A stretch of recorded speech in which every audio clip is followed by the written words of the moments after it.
안녕하세요. 다산에듀 교수 이창선입니다. 자, 이번 시간에는 점화원에 관련된 문제를 풀이하도록 하겠습니다. 자, 문제 1번입니다.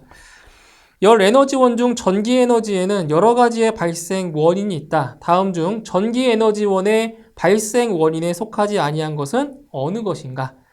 그래서 이제 열 에너지원에 대한 그 종류인데, 이제 전기적인 에너지원이냐, 기계적인 에너지원이냐, 화학적인 에너지원이냐, 이런 것을 물어보는 건데, 이 문제에서는 지금 전기 에너지원이 아닌 것을 찾는 거예요. 자, 1번에 저항 가열, 2번 마찰 스파크, 3번 유도 가열, 4번 유전 가열. 자, 보기 중에서 전기 에너지의 발생 원인으로 속하지 않는 것은 2번이죠. 2번. 마찰 스파크는 전기적인 열 에너지원이 아니라 바로 기계적인 열 에너지원이 되는 겁니다. 답은 2번입니다. 다음 문제 2번.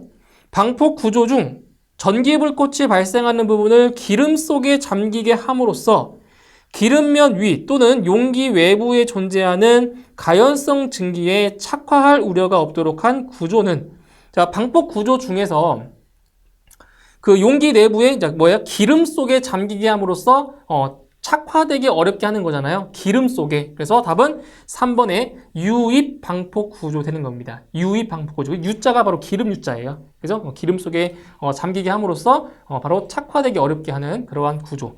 답은 3번의 유입 방폭 구조. 3번이에요. 다음 문제 3번. 물에 황산을 넣어 묽은 황산을 만들 때 발생되는 열은, 자, 이거는 열의 그 종류 중에서 그 묽은 황산 같은 경우에는 황산을 물에 녹이는 거예요. 그렇죠? 그렇기 때문에 그래서 액체에 용해될 경우에 발생되는 열이 뭐예요? 바로 용해열인 거죠. 이렇게 해서 답은 묽은 황산을 만들 때 발생되는 열은 용해열에 해당이 되는 겁니다. 답은 3번.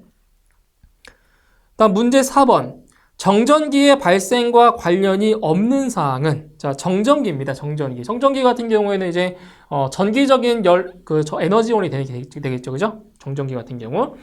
그래서 1번에 자동차의 장시간 주행, 2번에 위험물 5개 탱크의 석유류 주입, 3번에 공기 중 습도가 높은 경우, 4번 전기 부도체의 마찰. 자, 보기 중에서 정전기의 발생과 관련이 없는 것은 3번이죠. 자, 공기 중에 습도가 높으면 정전기가 발생하지 않죠. 그죠? 오히려 습도가 낮은 경우에 정전기가 발생할 가능성이 높습니다. 그래서 3번이 정전기의 발생과 관련이 없는 사항이 되겠죠. 답은 3번입니다. 다음 문제 5번. 섭씨 30도는 랭킨 온도로 나타내면 몇 도인가? 자, 이거는 이제 온도를 환산하는 문제가 되겠어요. 자, 여기 보세요. 자, 지금 섭씨 온도를 랭킨 온도로 바꿔주는 과정이에요. 섭씨 온도를 자, 랭킨 온도로 바꾸는, 자, 그런 문제입니다. 자, 그럼 여기서 랭킨 온도를 구하는 것도 아셔야 돼요. 랭킨 온도. 자, 랭킨 온도 같은 경우에는, 자, 랭킨 온도는 바로 화씨 온도에다가 얼마를 더해주는 거예요? 460을 더하는 거잖아요. 맞나요? 네, 랭킨 온도는 화씨 온도에다가 얼마? 460도를 더한 것이 랭킨 온도입니다. 그러면은 여기서 섭씨 온도를 먼저 무엇으로 바꾸냐? 바로 화씨 온도로 바꾸셔야 됩니다. 화씨 온도로.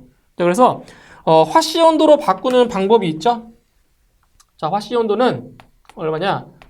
5분의 9 곱하기 섭씨 온도. 그죠? 섭씨 온도에다가 플러스 32도가 되는 거죠. 32도. 그죠? 이게 섭씨 온도를 화씨 온도로 바꾸는 공식이에요. 공식. 그래서 여기 섭씨 온도에다가, 자, 얼마를 대입해 주냐? 지금 섭씨 온도가 30도라고 했으니까 여기에 30도를 자, 대입해 주시는 거예요. 섭씨 온도. 그래서 대입을 해 보시면 이제 화씨 온도가 몇 도냐면 화씨 온도가 86이 됩니다. 86. 86. 그러면 랭킨 온도는 요 화씨 온도에다가 460만큼을 더하면 돼요. 그렇죠? 그러면 답은 546이 됩니다. 있나요? 546. 그래서 답은 1번이 답이 되겠습니다. 다음 문제 6번. 화재 원인이 되는 정전기 발생 방지 대책 중 틀린 것은, 정전기의 발생 방지 대책으로 잘못된 것을 찾으면 됩니다. 자, 1번 상대 습도를 높인다. 그죠? 공기 중에 상대 습도를 70% 이상으로 하면 정전기 발생을 억제할 수 있다고 했죠. 2번 공기를 이온화시킨다. 맞고요. 3번 접지 시설을 한다. 다 맞는 내용이네요. 자, 그런데 4번에 가능한 한 부도체를 사용한다? 아니죠. 이제 부도체의 마찰에 의해서 정전기가 발생을 하잖아요. 그래서 부도체를 사용하는 것이 아니라 도체 물질을 사용해야 정전기를 방지할 수 있는 거죠. 답은 4번. 다음 문제 7번. 다음 중 기계적 점화원으로만 되어 있는 것은? 자, 1번 마찰열, 기화열. 자, 마찰열은 기계적 점화원 맞아요. 그죠? 그런데 기화열 같은 경우에는 바로 화학적 점화원이 되는 거죠. 자, 1번 틀렸고요. 2번 용해열, 연소열. 자, 용해열과 연소열은 둘 다 화학적 점화원이 되는 거죠. 틀렸고요. 3번 압축열, 마찰열. 그죠? 요 압축열과 마찰열 둘 다 기계적 점화원에 해당이 됩니다. 답은 3번이고요. 4번 정전기열은 전기적 점화원이죠. 그리고 연소열은 화학적 점화원이죠. 그죠? 그래서 기계적 점화원으로만 되어 있는 것은 3번입니다. 압축열과 마찰열. 답은 3번. 다음 문제 8번. 인화점이 40도씨 이하인 위험물을 저장 취급하는 장소에 설치하는 전기 설비는 방폭 구조로 설치하는데 용기의 내부에 기체를 압입하여 압력을 유지하도록 함으로써 폭발성 가스가 침입하는 것을 방지하는 구조는? 자, 이거는 무엇이냐면은 저장하려고 하는 이거 용기 안에 어떤 기체로 압력 기체로 그 압을 채워놓은 상태에서 외부에 있는 그 폭발성 가스가 들어오지 못하게 충분한 압력을 채워놓는 거예요. 자, 이걸 무엇이라고 하냐? 바로 압력 방폭 구조라고 하죠. 그렇죠? 그래서 용기 내부에 압력을 채워놓음으로써 외부에 있는 폭발성 가스가 들어오지 못하게 차단하는 것. 이것이 바로 압력 방폭 구조가 되는 겁니다. 답은 1번. 다음 문제 9번. 1kcal의 열은 약 몇 줄에 해당하는가? 이것도 이제 계산을 조금 하셔야 되는데, 이거는 암기를 좀 해주시면 돼요, 암기. 자, 무엇을 암기하시냐면, 1칼로리. 자, 1칼로리가 자, 몇 줄이냐. 자, 보세요. 이 칼로리라고 하는 거는 열량의 단위고요. 그죠? 열량의 단위인데, 이것을 자, 1의 단위로 바꿔주면 줄이죠. 대략 얼마냐? 4.186 줄입니다. 맞나요? 1칼로리. 왜냐면 우리가 그 열량이 있으면 그 열량으로 뭐 할 수 있어요? 일을 할 수 있는 거잖아요. 그렇죠? 그래서 1칼로리가 대략적으로 4.186 줄 정도가 되는 거예요. 그런데 이제 문제에서 물어본 것은 1칼로리가 아니라 1kcal를 물어봤죠. 1kcal. 몇 배? 몇 배예요? 1000배. 그죠? 1000배. 1000배 해주니까 1000배를 곱해주면은 1000배 해주면 4186 줄이 되는 거죠. 그렇죠? 줄이 되는 거예요. 그래서 우리가 이제 흔히 일반적으로 알고 있는 게 뭐예요? 우리가 일반적으로 알고 있는 게 1칼로리는 대략적으로 4.2줄이다. 우리 전기 공부할 때 이런 거 많이 봤잖아요. 그죠? 1칼로리를 대략적으로 4.2줄이다. 정확히 하면은 4.186 정도가 되거든요. 그죠? 그래서 1kcal는 얼마다? 4186줄이다 라고 알 수 있는 거죠. 답은 2번에 있네요. 2번. 다음 10번. 정전기에 의한 발화 과정으로 오른 것은? 자, 정전기의 발생 과정 있죠? 정전기의 발생 과정을 조금 아셔야 되는데, 메커니즘 아셔야 돼요. 그래서 정전기는 일단, 정전기가 발생을 하려면 뭐가 있어야 돼요? 전하가 먼저 발생해야 되는 거죠? 전하가, 발생. 자, 전하가 먼저, 발생을 해야 되고요. 그 다음에 이제 어떤 과정이냐? 그 발생된 전하가 다른 곳으로 이동하는 것이나 축적, 그죠? 축적이 돼야 돼요. 축적. 그래서 전하의 축적 많이 쌓여 있어야 돼서 쌓여 있는 상태에서 뭐가 되면 방전이 이루어지면 바로 발화가 되는 거죠. 그죠? 그래서 이런 메커니즘으로 해서 정전기에 의한 화재가 발생을 하는 거예요. 그렇죠? 이렇게 해서 답은 2번에 답이 있습니다. 다음 11번. 착화온도 500도씨에 대한 설명으로 옳은 것은? 자, 여기 착화온도. 착화온도라고 하는 것이 뭐예요? 착화온도. 착화온도라고 하는 것은 바로 착화점, 발화점을 의미하는 건데, 그 발화점이라고 하는 거는 불꽃을 대지 않았는데도 뭐예요? 스스로 연소하는 거잖아요. 연소하는 최저 온도를 말하는 거예요. 500도라고 하는 게 지금. 그러면은 500도씨로 가열을 하면 산소 공급 없이 인화한다. 아니죠. 산소의 공급이 없으면 안 되겠죠. 그죠? 그러니까 산소의 공급이 없는 거는 그저 자기 연소가 가능한 물질들은 가능하겠지만 일반적인 경우에는 일반적인 가염료 같은 경우에는 산소의 공급원이 없으면 어때요? 연소가 안 되겠죠. 그렇죠? 네, 1번 틀렸고요. 2번 500도씨로 가열하면 공기 중에서 스스로 타기 시작한다. 이거예요.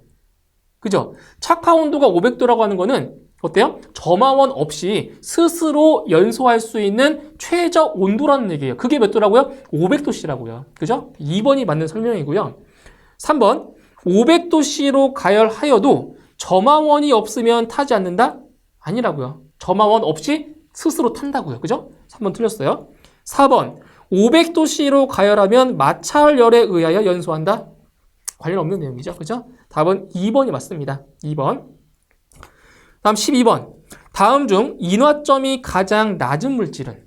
자, 암기하셔야 되겠죠? 각각 물질별로 인화점이 있어요. 인화점이 다 다른데 다 암기하셔야 됩니다. 그래서 인화점이라고 하는 것은 불꽃을 데웠을 때, 가연물에 불꽃을 데웠을 때 연소가 시작하는 최저 온도가 바로 인화점이죠. 인화점.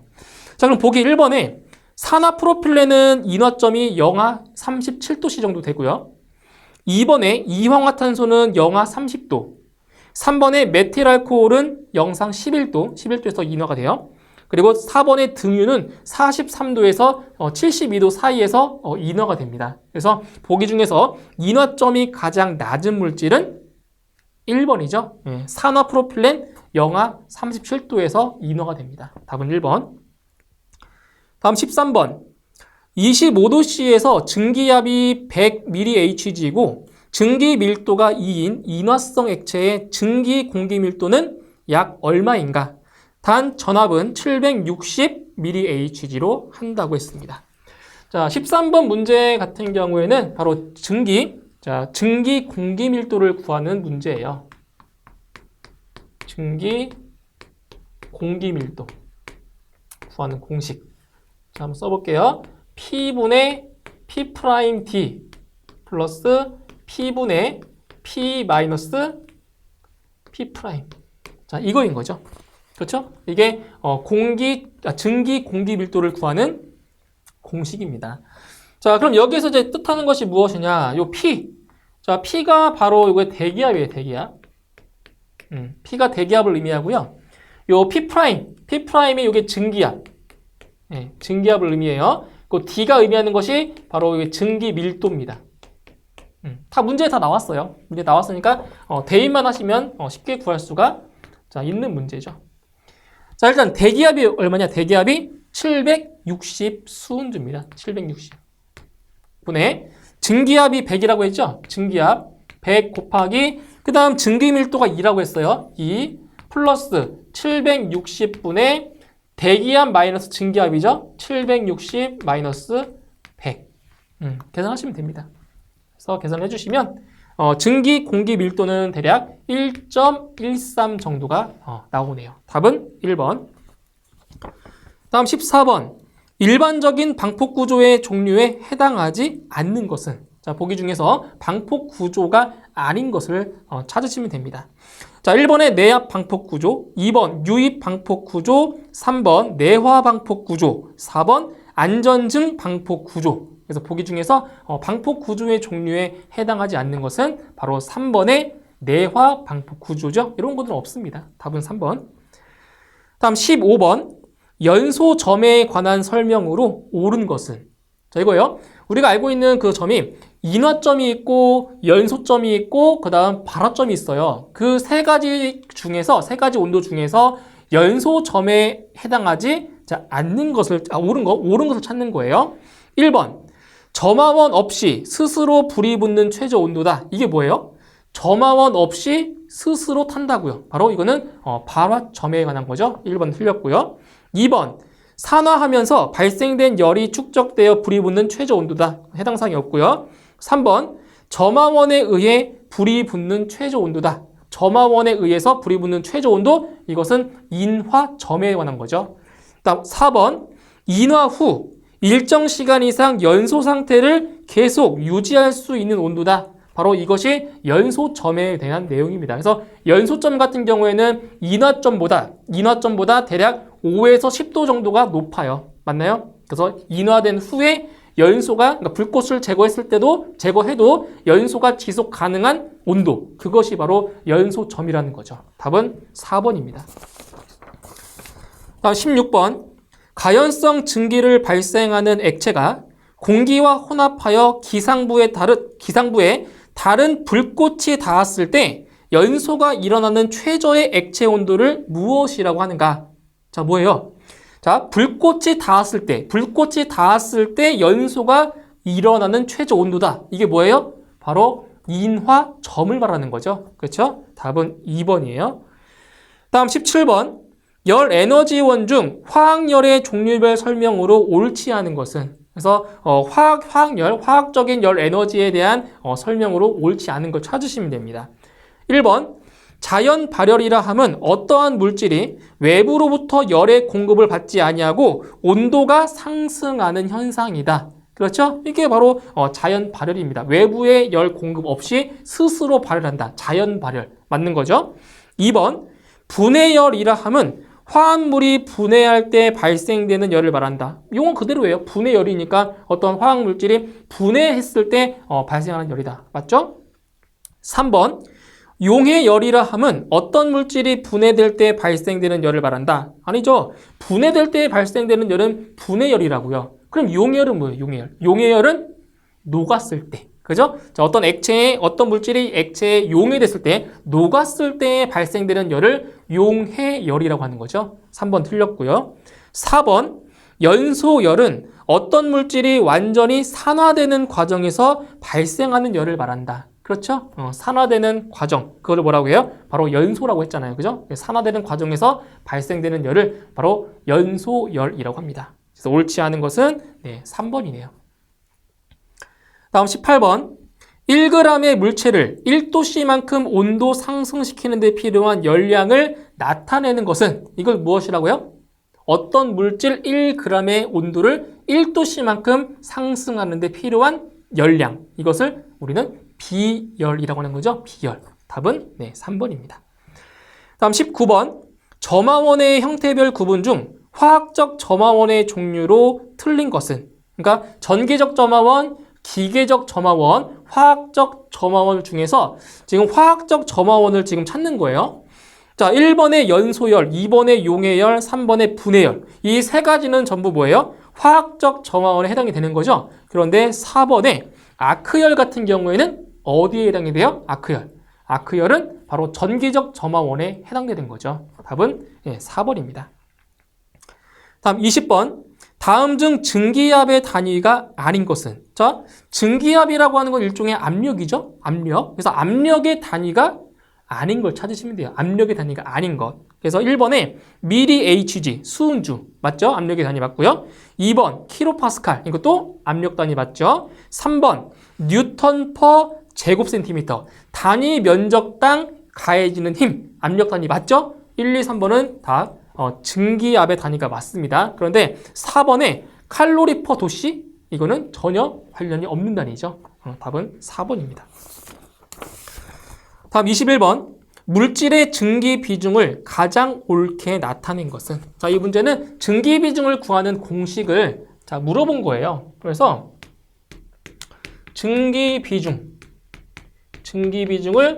구하는 공식이 있죠. 또 시험에 잘 나오는 겁니다. 그래서 증기 비중은 29분의 분자량으로 구하는 거예요. 분자량. 그래서 여기 나와 있는 29라는 값이 뭐예요? 29라는 값이 이게 공기의 평균 분자량이라고 했죠? 공기의 평균 분자량. 이거를 뭐 정확히 계산을 하면 대략적으로 한 28.84 정도가 돼요. 그래서 이거를 다 반올림해서 한 29로 이렇게 놓은 거죠. 그죠? 그래서 증기 비중은 공기의 평균 분자량인 29분의 분자량으로 구할 수 있습니다. 이 공식이에요. 공식. 이렇게 해서 답은 2번에 답이 있습니다. 다음 22번. 인화점에 대한 설명 중 틀린 것은? 자, 인화점이라고 하는 것은 불꽃을 데웠을 때 연소하는 최저 온도라고 했어요. 1번. 인화점은 공기 중에서 액체를 가열하는 경우 액체 표면에서 증기가 발생하여 점화원에서 착화하는 최저 온도를 말한다. 그죠? 점화원을 댔을 때 연소하는 최저 온도 맞고요. 2번, 인화점 이하의 온도에서는 성냥불을 접근해도 착화하지 않는다. 그죠? 그러니까 인화점이라고 하는 것이 최저 온도이기 때문에 인화점이 되지 않으면 점화원을 가까이 대도 어때요? 불이 붙지 않는다고요. 그죠? 최저 온도이기 때문에 그래요. 3번, 인화점 이상 가열하면 증기를 발생하여 성냥불이 접근하면 착화한다. 그렇죠? 그러니까 인화점 이상이 됐을 때 그때 이제 불이 붙는 거예요. 다음 4번, 인화점은 보통 연소점 이상 발화점 이하의 온도이다. 잘못되었죠? 자, 이거 그 크기 잘 비교하셔야 돼요. 22번이죠? 자, 인화점, 연소점, 발화점의 온도의 크기. 그래서 제일 낮은 온도가 뭐냐? 제일 낮은 온도가 인화점이에요. 인화점. 인화점이 제일 낮은 온도고요. 그 다음에가 바로 연소점이죠. 연소점. 그래서 이 연소점이라고 하는 온도가 인화점보다 한 5에서 10도 정도 높아요. 연소점이. 그리고 발화점이 가장 높죠. 왜냐하면 발화점 같은 경우는 점화원 없이 스스로 타기 때문에 발화점이 제일 높아요. 그쵸? 이 순서가 있는 거죠. 그래서 4번이 틀렸습니다. 다음 23번. 상태의 변화 없이 물질의 온도를 변화시키기 위해서 가해진 열을 무엇이라 하는가? 자, 이거 두 가지 정도 좀 잘 비교하셔야 되는데, 자, 여기 이제 어떤 용어가 나오냐면, 현열. 자, 현열이라는 것과 잠열이라는 게 나와요. 잠열. 우리 잠열 많이 들어봤잖아요. 뭐 증발 잠열이다. 뭐 융의 잠열이다. 많이 들어봤죠? 그래서 일단 현열이라고 하는 것은 뭐냐? 현열은 물질의 상태는 변화가 없어요. 상태에는 변화가 없고 온도만 변하는 거예요. 온도만 변화하는 거예요. 그렇죠? 그러니까 예를 들어서 물이죠, 물을 0도씨에서 50도까지 올렸다. 그러면 50도까지 올린다고 해서 물이 수증기로 되나요? 안 되잖아요. 물은 100도씨에서 끓기 때문에 0도에서 50도까지 올려도 물질의 상태는 그대로 액체 상태라고요. 물질의 상태는 안 변하지만 온도는 올라갔잖아요. 그죠? 이런 것이 바로 뭐라고요? 현열. 현열이고요. 그럼 잠열은 그 반대예요, 반대. 잠열은 물질의 상태는 변화가 있어요. 그렇지만 온도는 변화가 없는 거예요. 이게 잠열이죠. 대표적인 게 그 물이 끓어서 수증기로 될 때가 있죠. 그때 그러니까 물은 100도씨가 되면은 더 이상 안 올라가요. 그러니까 100도씨에서 계속 물이 끓는 거예요. 그래서 온도는 변화가 없고요. 그 상태만 변하잖아요.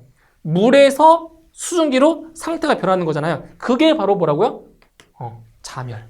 잠열이에요. 그래서 문제에서 물어본 것은 상태의 변화 없이 물질의 온도만 변화시키는 거기 때문에 뭐다? 바로 현열이다. 그죠? 현열 답은 1번입니다. 1번. 다음 24번. 질소의 증기 비중은 약 얼마인가? 자, 증기 비중 물어봤죠. 증기 비중. 자, 우리가 증기 비중을 구하려면 제일 먼저 알아야 될 것이 무엇이냐? 바로 분자량을 먼저 아셔야 돼요. 분자량. 그런데 지금 문제에서는 질소의 증기 비중 물어봤죠? 그러면 질소의 분자량을 아셔야 됩니다. 그럼 질소의 분자식이 뭐냐? 질소는 분자식이 N2죠. 그죠? N2죠. 그럼 질소의 분자량을 한번 구해볼 거예요. 질소의 분자량. 자, 이 질소의 원자량은 얼마예요? 질소의 원자량 14예요. 암기하셔야 돼요. 14예요. 자, 두 개 있죠? 14 곱하기 2입니다. 그러면 질소의 분자량은 28이에요. 28. 그러면 자, 증기 비중은 공기의 평균 분자량분의 분자량으로 건다고 했죠? 그런데 지금 질소의 분자량이 얼마라고요? 28이라고요. 그렇죠? 그래서 계산해 주시면 이 값은 대략적으로 0.97 정도가 되는 거예요. 그럼 이거 뭘 할 수 있는 거예요? 질소의 증기 비중이 0.97이라는 것은 질소는 공기보다 뭐하다? 가볍다라는 거죠. 그쵸? 가벼워요. 그래서 답은 2번에 답이 있고요. 답 25번. 같은 부피를 갖는 기준 물질과의 질량비를 무엇이라는가? 이건 뭐에 대한 정의예요? 바로 비중에 대한 정의죠. 비중. 그래서 같은 부피를 갖는 기준 물질과의 무슨 비? 질량의 비. 이것을 비중이라고 정의를 내리고 있는 거죠. 답은 3번이에요. 다음 26번. 1BTU는 몇 칼로리인가? 1BTU. 26번. 1BTU. 자, 여기서 BTU가 뭐예요? BTU? BTU는 British Thermal Unit. 그러니까 이거는 영국에서 사용하는 열량의 단위예요. 그래서 1BTU가 대략적으로 몇 칼로리냐? 암기하시면 되겠죠. 252칼로리 정도가 됩니다. 252칼로리. 그래서 답은 2번이 되겠고요. 다음 27번. 0도씨의 얼음 1g이 100도씨의 수증기가 되려면 몇 칼로리의 열량이 필요한가?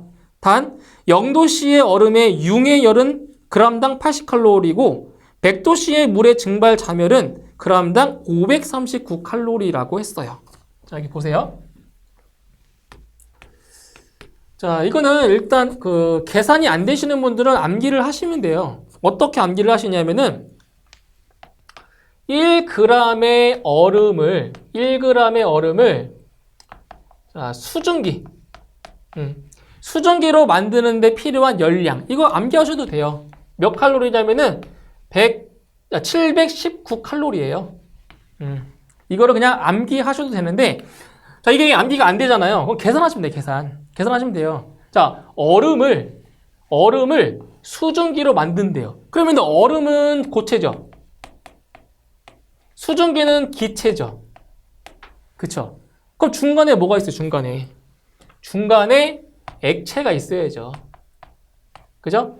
그러니까 고체 상태에서 액체 상태로 변했다가 액체 상태에서 기체 상태로 변하는 거예요. 그렇죠? 이런 단계가 필요한 거예요. 자, 그러면 첫 번째로 자, 보세요. 1g의 얼음을 먼저 녹여서, 그죠? 녹여서 뭘로 만들어야 돼요? 물로 만들어야 되겠죠. 그런데 지금 현재 이 얼음의 온도가 몇 도예요? 지금 0도죠? 0도. 그러면은 얼음은 언제 녹아요? 몇 도씨에서 녹아요? 0도씨에서 녹아요. 그쵸? 이미 어느 점에 도달했어요. 이미 초기에. 그죠? 그러면 여기에서는 지금 얼음에서 물이 되는 과정에서 자, 현열은 필요가 없는 거죠. 왜? 현이 필요 없는 거죠. 없어요. 그죠? 그래서 얼음이 물로 되는데 필요한 열량. 뭐만 필요한 거죠? 잠열. 잠열만 필요한 거죠. 그래서 Q1은 자, 문제 나왔죠? 융의 열은 g당 80칼로리예요. 80칼로리. 얼마예요? 지금 질량이 1g이니까 1g 곱하기 80칼로리 per g. 그쵸? 그럼 얼마죠? 80칼로리. 이거예요. 얼음을 물로 만드는데 필요한 열량이 얼마라고요? 80칼로리라고요. 자, 두 번째. 자, 이제 물로 만들었어요. 그럼 1g의 물을 어떻게 해야 돼요? 1g의 물이 끓으려면은 몇 도까지 올려야 돼요? 100도까지 올려야 되는 거죠? 그래서 자, 여기 보세요. 0도씨의 물을 100도씨까지 올려야 돼요. 일단 올려야 돼요. 그럼 여기는 뭐가 작용하는 거예요? 여기에서는 바로 현열이 작용하는 거죠? 그죠? 아직 물에서 물로 가는 거잖아요. 상태가 안 변했잖아요. 그럼 이걸 Q2라고 해, Q2. Q2는 CMT. 이건 현을 구하는 공식이에요. CMT. 그죠? 그래서 이제 물이니까 물의 비열은 1이죠. 질량 1g이죠. 온도는 0도에서 100도씨까지 올라갔으니까 100도죠. 온도 차가. 그거 얼마예요? 100칼로리. 그죠? 100칼로리. 그 다음 세 번째. 자, 이제 물이 끓는 점까지 올라갔어요. 그럼 100도씨까지 올라가면 그때부터 물이 끓겠죠. 그죠? 그래서 100도씨의 물을 100도씨의 수증기로 만드는데 필요한 열량도 알아야 되잖아요. 그렇죠? 이건 뭐예요? 이것은 바로 잠열. 잠열인 거죠, 잠열. 무슨 잠열? 증발 잠열 또는 기화 잠열. 얼마예요? 이것을 Q3라고 놓으면 1g이죠. 1g인데 증발 잠열이 g당 539칼로리라고 했어요. 그죠? 그러면 539칼로리. 이렇게 되겠네요. 그럼 뭐 해주면 돼요? 80, 100, 539 다 더해주면 719가 나온다고요. 맞나요? 그래서 1g의 얼음, 0도씨 1g의 얼음을 수증기로 만드는데 필요한 열량이 몇 칼로리다? 719칼로리다. 이 정도는 암기를 좀 하시면 돼요. 그 다음 28번 화씨 95도를 켈빈 온도로 나타내면 약 몇 켈빈인가? 자, 이것도 계산을 하셔야 됩니다.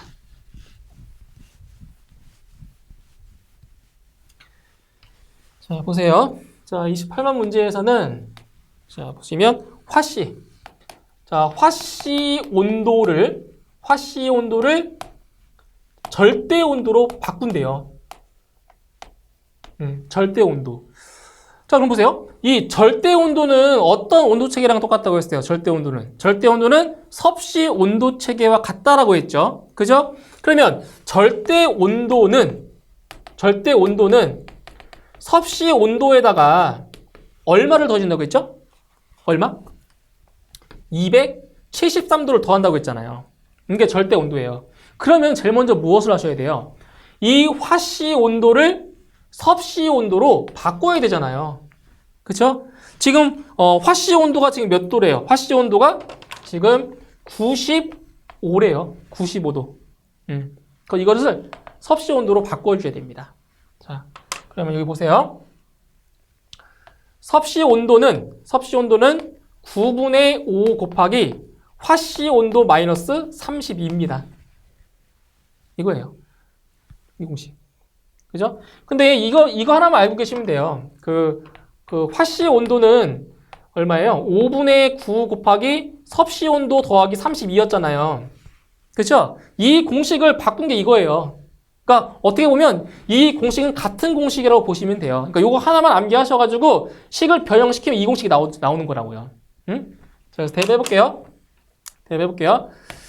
자, 이제 얼마예요? 그럼 9분의 5에다가 9분의 5 곱하기 지금 화씨 온도가 95 파렌하이트잖아요. 95 마이너스 32 여기에다가 몇 도를 더하라고요? 273을 더해주라고요. 왜? 절대 온도로 지금 나타내야 되니까 273을 별도로 더해주세요. 그러면 자, 얼마가 나오냐? 바로 308 정도가 나옵니다. 단위는 켈빈.